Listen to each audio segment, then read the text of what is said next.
How's it going, ladies and gentlemen? My name is Rafael, and welcome back to a brand new video, guys. Today, ladies and gentlemen, we have some updated information about shiny hunting in Pokemon Sword and Pokemon Shield. So I thought we'd take a look at these things, talk about, what the information is now, the new info, as well as just going through a few things here, as well as a new method, or not really a new method, an old method, but that's still usable and actually maybe even more effective this time around, which I think is worthwhile to go through and talk about. So let's talk about the two shiny hunting methods that we already know of to exist in this game. There is the catching method, the battle method, which is basically to keep battling the same Pokemon over and over again until you reach a certain amount of battles or a certain amount of battles in a row. It will increase your chances of a shiny Pokemon appearing.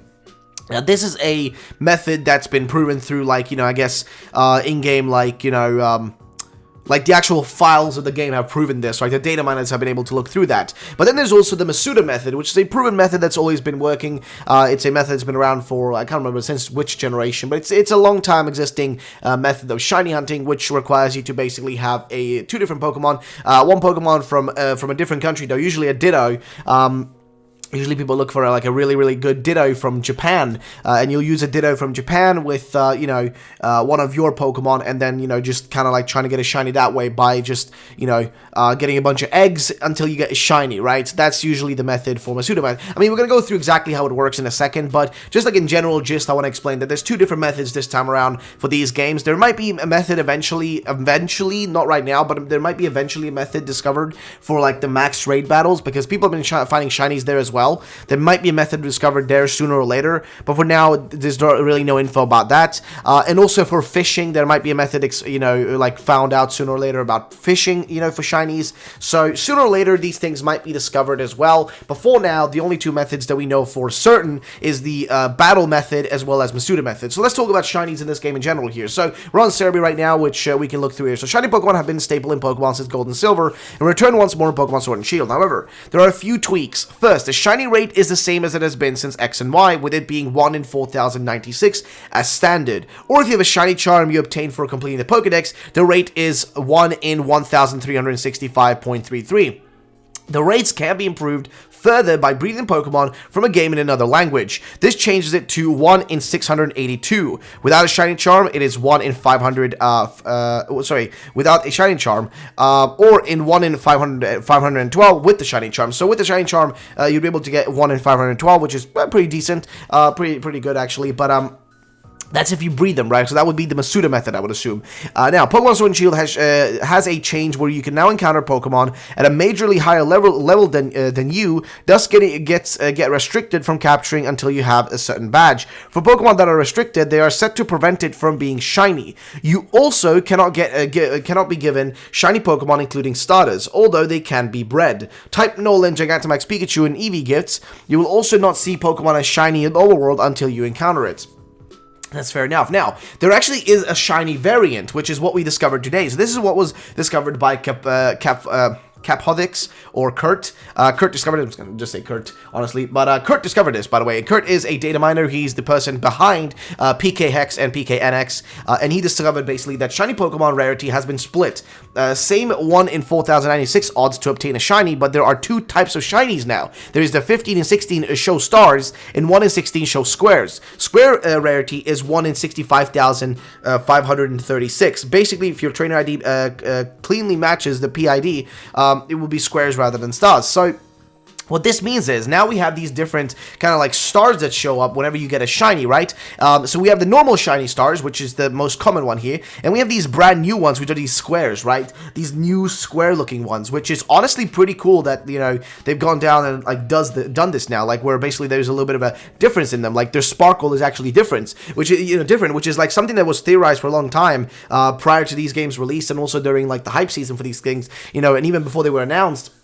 There was a lot of talks by, certain Riddlers that there was going to be, like, new forms of shinies, right? And maybe this is a step in that direction. Like, this doesn't mean, like, we have a whole brand new form of shiny directly. We just have a new sparkle here that is way more rare, right? Way more rare. But the point I'm trying to get to is that, interestingly enough, like, you know, sure, it is way more rare, but also it's like, you know, it doesn't really change much. So who knows, though, like, what this could lead into. So as for the shiny hunting method for these games, as I mentioned, there is two different, like, you know, there's two different methods. So let's talk about them here. So shiny hunting is a concept where you can improve the odds of a shiny Pokemon by certain tasks. In previous games, this included catch combos, SOS battles, and Dex Snap.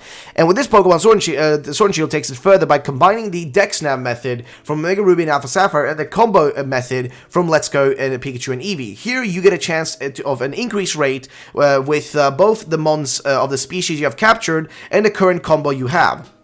At present, it's currently unclear how the combo can break and increase. However, unlike other methods, it's not guaranteed that you'll have an increased rate, but rather a higher rate your catch combo and number of Pokemon battled, the higher the chance of getting a shiny, right? So pretty straightforward. So shiny rates here, as you can see, is pretty straightforward. So number of Pokemon battled. If you battle one Pokemon, right, your chance basically with no shiny charm, you know, at 1% your chance with chain count is like 1.5. So it's like 1 in 2048 at that point. 20 battled is, well, you know, if you battled 25 plus in a row, that's like a 32% increase. Still 1 in 2048. And, you know, once you get to this point, like 50 here, that's where it starts actually increasing, like, pretty drastically, right? And once you get over 100, that's where, like, you know, it starts getting a lot easier, I would say. But the problem is, a lot of people have been doing this method, you know, doing it through the catch combo, sorry, not catch combo, but the you know, the battle combo method, like battling to try to get the shinies. They've been doing that, but it hasn't really been working that well. I've been doing a little bit of it, and it just, I mean, honestly, it just hasn't been the most lucrative way to get shinies so far. I mean, some people are doing well with it and actually are getting shinies, and maybe just the rest of us are like not having luck, right? That could be the case. But also, a lot of people have been doing the breathing method instead, which is the Masuda method, right? And that has actually worked pretty decently, honestly. It's worked pretty well for most people. It's been doing way better, seemingly, than doing the catch combos. Though, I will say the rates with the catch combos, once you get to, like, 500, it's pretty, like, nuts, actually. Like, with the shiny charm, it's 1 in 455. But remember, that is going through that method. Remember that what we mentioned up here, guys. If you go through the method of actually doing this, like, you know, with the eggs instead, you know, the rates can improve by breeding with a Pokemon from a game in another language. This changes it to 1 in 682 without the shiny charm, 1 in 512. Like, if you breed the Pokemon, I think that might be the faster method to do this. I actually think Masuda method may be the best method for getting shinies in this. And if you don't know how Masuda method works, we're going to go through right here. So the Masuda method, also known as, the Masuda method, also known as Masuda's method, is a fan-made term which describes a way to obtain shiny Pokemon more easily from generation 4, I think, onwards.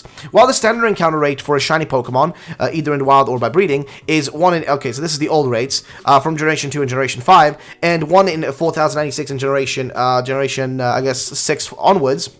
The Masuda method multiplies this rate by 5 to 5 out of 8,192, or about 1 in 6,380, and for generation 6 forward, by 6 to 6 out of that, or about 1 in 1,365. In generation 5, and by 6 to 6 out of 4,096, or 1 in 683 from generation 6 onwards, right? It occurs whenever Pokemon of different languages are bred. So the method is named after Game Freak's director Junichi Masuda, who programmed it into Pokemon Diamond and Pearl. He documented a method in his blog where he mentioned a way to that rare-colored Pokemon's eggs can be found a little easier. The mechanics behind the method were discovered by Smogon. So, this is honestly the best method, I would say. Honestly, I think breeding is the best method, and all you really need to do is try to get your hands on like, somehow try to get your hands on a most likely a Ditto, like a Japanese Ditto, I think is what people usually say is the best thing to go for. But if you can get your hands on like a Japanese Ditto and just start breeding that thing with whatever you need, right? Whatever you may need to get your hands on, right? Let's say you need, you know, you want to breed like for a shiny Scorbunny, right? Just start breeding those two, and, you know, eventually you'll get what you need, you know what I mean? So yeah, so there's also like more things here, like we're on Bulba Garden here, that go through more of the aspects of it and how it works, but I'm not going to go deep into that. The basic method, you know, aspect of this that you need to know is that simply get a Pokemon from a different language, right? Like, you know, usually from like Japan or, you know, something like that. If you're from the US, you'd want one from Japan. And even in Europe, you'd want one from Japan, because usually that's like, I don't know, people tend to go for that. So if you can get your hands on a Japanese Ditto, that's usually what you want to get, and then just get whatever you need for Pokemon that you want to actually shiny hunt, and just go for it, right? And breathe until you get the shiny Pokemon. And again, the rate is way higher. I mean, 1 in 683. I mean, think about this: 1 in 683. Plus, if you have the shiny charm, it's 1 in 512, right? If you breed, like, you know, for a while, you have a high chance. I mean, and then again, you know, you could also simply go and battle, you know, 500 Pokemon and basically come to about the same rate, actually even better rate, you know. I mean, if you have a shiny charm, so 1 in 455, and you know, if you don't have a shiny charm, it's still a good rate. It's 1 in 585, right? Like, even if, you know, you do the breathing, there is still a chance that, you know, you could do better with the battling. I guess this really is like a situation of, what do you prefer more? What do you prefer more to do? Do you prefer to, you know, to do the Masuda method, or do you prefer just keep battling nonstop? Like, do you prefer just like waiting for eggs and then just like running in circles until your egg hatches, or like riding in circles with your bike until the egg hatches? Or do you prefer to actually like just, you know, just go around and battle Pokemon until things happen? You know what I mean? Like, which is the more like enjoyable thing for you to do? Like, I guess that is how you define, you know, what you're looking for. So, and you know, how do you define, like, you know, which is better? So it's really up to you. It's up to you as the individual player to see which one's better. I think Masuda method is a little bit better, because there isn't like a higher chance all the way from the beginning. Whereas with the battling method, if you fail your chain by accident, or if you break your chain, and since we don't really know exactly how it works 100% yet with like chain breaks and all that stuff, you know what I mean? Like, you could be spending a lot of time and nothing might be happening, you know what I mean? And it just might go downhill for you. And also, battling 500 times, I think, could also take an equally as long time as just breeding like 500 potential eggs, right? Like, I don't know. Like, it feels like it's a better chance of getting shiny just by going for the eggs than trying to, you know, do the battles. I think that would be just like Masuda method may be the better option here. So, I don't know, ladies and gentlemen, but let me know in the comment section down below which one you guys prefer, and also, what do you think about all this, ladies and gentlemen? Thank you so much for watching. My name is Rafael. Have a great day, and bye-bye, ladies and gents. Peace out.